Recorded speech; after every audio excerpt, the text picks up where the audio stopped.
A Pros List exclusive. Good evening, everyone, and welcome to a Wednesday night edition of the Pros List Live. I know we're competing at 7 p.m. with the Jeopardy time slot, but hopefully if you guys can't catch it now, this will be hosted on our IGTV. You can check it out later. Tonight's guest, we're going to have DJ Peters of the Los Angeles Dodgers on, a very big dude with a very big power stroke. And he's going to be taking us through his offseason, kind of how he trained as a kid, getting ready for this point, and where he's at now and kind of what he hopes to see in the 2021 season. So we're waiting for him now, but hopefully he can give us some insight a little bit into what it was like being around this Dodgers World Series club this year. So that should be pretty cool. And we're waiting on him now. But we took some submissions for some fan questions, which we're going to be try to be doing a little bit more with you guys. And so that way, and here's DJ. So we can take some fan questions and he's joining.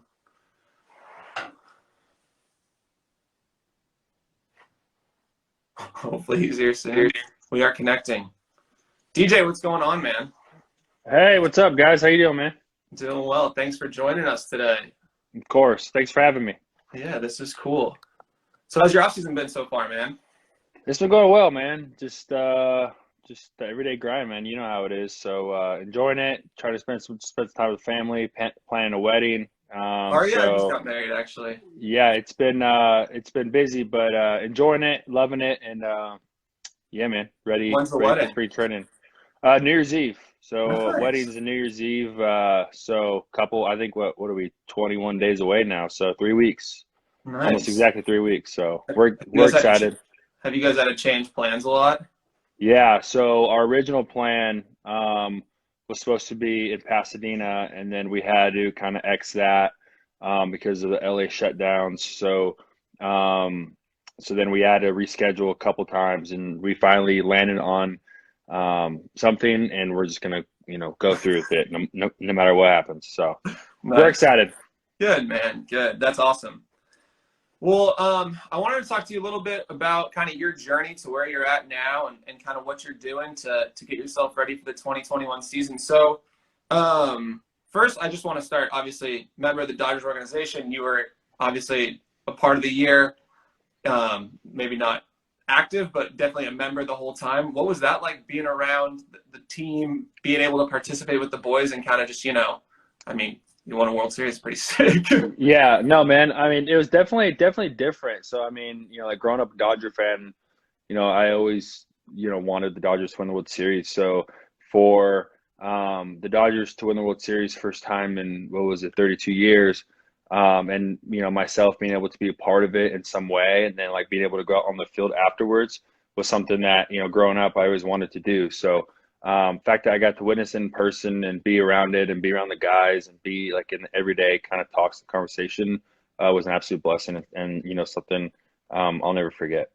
That's so, to be a fan first and like get to do that with your hometown club, that's pretty surreal. Yeah, no, it was awesome for sure, and something I will never forget. Awesome, man.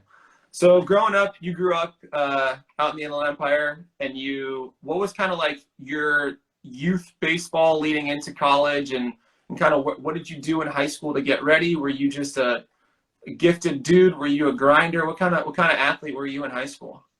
Yeah, no, man. Grew up in Glendora, California, right? About 25-30 miles from LA. So that was something, being close to home was awesome, and being in Southern California, being a high school baseball player down here, really good competition, really good players year after year, and something that I had to definitely grind at. I've always had that kind of like grinder mentality. So to be around really good athletes, really good baseball players every day down here in Southern California was something that definitely helped me mature and grow as a player. Nice. Yeah. So were you part of the process is we're trying to like help kids with resources around them, finding good training, being, preparing yourself to achieve at the next level as best you can. Did you have some professional coaching when you were in high school?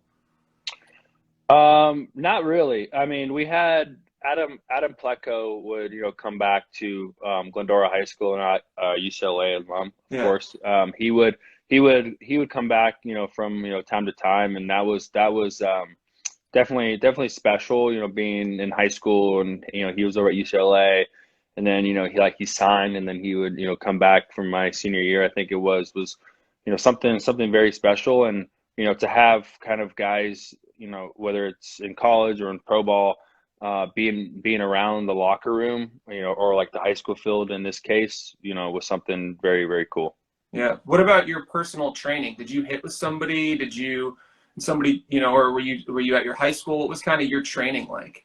Yeah, no, I was at my high school. We have one indoor cages over at Glendora High School, so I had a key to it, and I would go at nights and stuff like that. So, what really just used my high school. Nice. So coming out of high school, were you a pretty big recruit? Or what was your college path? Yeah, no. So I was a high school All-American, and in high school going into my senior year, played in the area code games at Long Beach, the Aflac All-American game or Perfect Game All-American game, which they call now, over at Petco Park, and then I was committed to Cal State Fullerton. So I would consider myself, a top recruit in high Yes, school.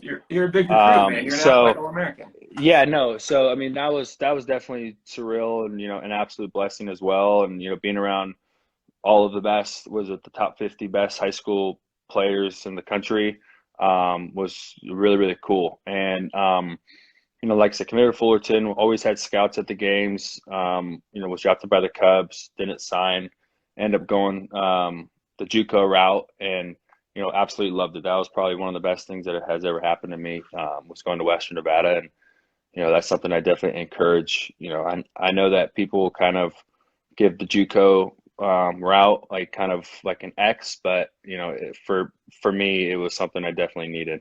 Why was that? Why did that work so well for you?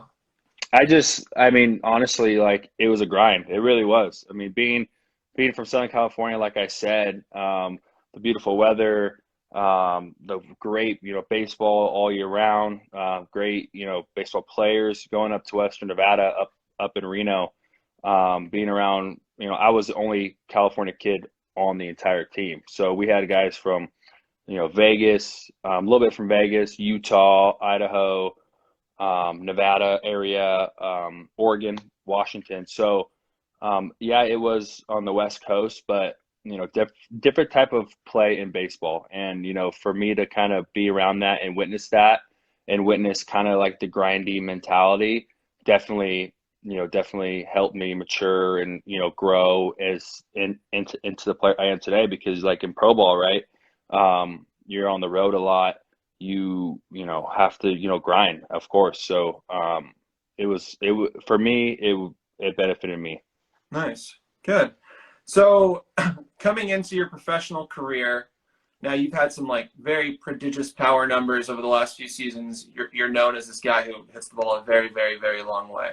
Was there a kind of a light bulb moment for you when you really came into your own as a hitter?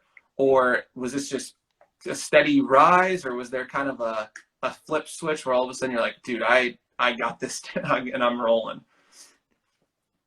Yeah, I think for me, I want to consider myself as always being, a pretty good hitter. And like the power, right? I mean, I'm a big guy, 6'6", 240. So, I've always had kind of that power. So, as your body matures and as you grow and as you get bigger and stronger, obviously the power numbers and, like the better hitter you become, those numbers are going to increase. So, no, man, I think, it's always been part of my game. And, I guess like that is one of the benefits of being, a really big guy. So as your training's kind of developed, do you still lift the same to be a big dude, or have you started to transition into maybe like more mobility stuff? Has your swing evolved Right. as you age, but also just, as you learn your body a little bit better? Yeah. So, really, really focusing on like the mobility aspect right now, and, the strength aspect will come later on this winter. But, really, right now, just trying to get my body, primed to go into that, heavy lifting stage. And then, going into spring training, kind of like, like the in-season lifts and, all that kind of good stuff. But, like I'm just naturally a big guy. When I get in the gym, I'm going to get stronger. So, like for me, I think it's just really focusing on the mobility stuff and, like just really just, keeping it simple. Nice. What about hitting wise, or maybe like new techniques? Is there anything that you've evolved or changed your tune on? Maybe things that you used to do very religiously that now there's some new stuff you've implemented that's benefited you? Like I think for me, it's just sticking to my routine and sticking with, like the basics. For me, thinking, keeping it simple and not kind of overdoing, overthinking things benefits me in the long run, 100%. So really just, focusing on the little things, keeping it elementary and really just, keeping it simple. Do you have like a daily routine where you kind of funnel to get ready to play a game? Yeah, whether it's off season or, in season, whether it's in the cage or whether it's in the weight room, before the game, during the game, after the game, same kind of stuff, man. I mean, my pregame routine will be different than obviously my off-season routine, but like I'm a very routine oriented, very organized person. So really, want to check every box. Right. Is there anything like specifically you could share with us that maybe you do, like whether it's, a visualization or I take X number of swings? Could you share a little bit maybe about your process to get ready to start a game? I think like for me, right, it just really just depends on who we're facing that night, right? Righty or lefty, two-seamer, four-seamer, sinker baller, cutter, type, guy, whether it's a lefty and it's going to run away from me, having a plan there, a righty, heavy two-seam or like sink, want to really, hone in on that. And I think for me, man, it's just, it changes every single day as to approach wise, who we're facing that night. But all the fundamentals stay the same. Like my first round to my all the way down to my last round, whether it's in the cage or it's in BP. Really just want to have a plan, a focus, whether it's hitting gap to gap line drives or hitting like the back of the net every time or keeping it off of the top of the cage. Really when I'm in the cage or in BP, want to have a focus for every swing and have intent for every swing. Nice. Good. So moving into the 2021 season, you're obviously getting ready to have yourself a big year, I'm sure, and hopefully repeat as World Series champions with the Los Angeles Dodgers.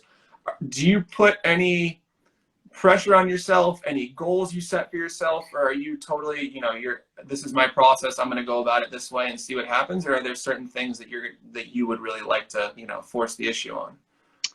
Obviously the big goal is, like to play in the big leagues this year and play for the entire year in the big leagues. That is the goal every single year. So, like I want to be the best baseball player and the best person and the best big league player I could possibly be. And, and I want to help the team and, the Dodgers repeat and win, World Series in 2021, 2022, 2023. I mean, that is the goal every year, right? So, like for me, a personal goal would be, like to make it to the big leagues and stay in the big leagues and, make a really big impact in the big leagues for 2021. Nice. Awesome. All right. If you don't mind, I'd like to hit you with a few little lightning questions you can pass if you want. They're simple little one-worders. Who's the hardest worker you've ever played with? Chase Utley worked really hard. Got to be with him in, spring training, and I think for me that's kind of the first name that kind of pops in my head, from a, just from a dude to, he was at the end of his career and he was still in there, busting his butt. Mm-hmm. Nice. Good brewing. Who's the toughest pitcher you've ever faced? I like to think I have all their numbers. So, good question. I have to definitely dive in on that. Okay. Can you squat more than Gabe Kapler? I don't know how much Gabe Kapler squats, but I would like to think so because I'm a young buck. Nice. And we shared in our story earlier that you hit a couple home runs off of Madison Bumgarner. That's a good guy to have in the book. Have you ever hit a home run off of Walker Buehler? No, I haven't. Not off Walker, but I've hit a couple doubles off. Okay. Yeah. And then this is our fan question from Janelle Chavez. Wants to know, who was your favorite player growing up and why? Sean Green was my favorite player growing up. I think the year was 2001 or 2002. He hit the 4 home runs in Milwaukee. I was 6 years old, right, watching it from my living room floor. So, as a young kid, whoever's hitting home runs is now your favorite player. So Sean Green. I used to have a flip book as a kid. I don't know where I got this from. Do you know what I'm talking about? It was Yeah, yeah, yeah. stadium giveaway where you could hold the thumb down and it would play his 4 home runs, like frame by Yeah. frame. That is cool. I I gotta like that. find that somewhere in my That's bedroom. cool. Hmm. Well, DJ, thank you very much for joining us, man. It's very cool to hear your process, your insight, and kind of, the goals you set for yourself. And I think it's cool. It kind of sounds like, you trust in your process. You're a very routine-oriented guy who gets yourself ready to go every season and every day. And so I wish you nothing but the best of luck this year, man. I hope the Dodgers repeat with you playing in the outfield, and I wish you the best. Thank you, man. I really appreciate it, and thanks for having me, man. And looking forward to being a part of the pros list for many, many years to come. So thanks, man. I appreciate it. Of course. Thank you. Have a good night, man. All right, man. God bless you guys. See you.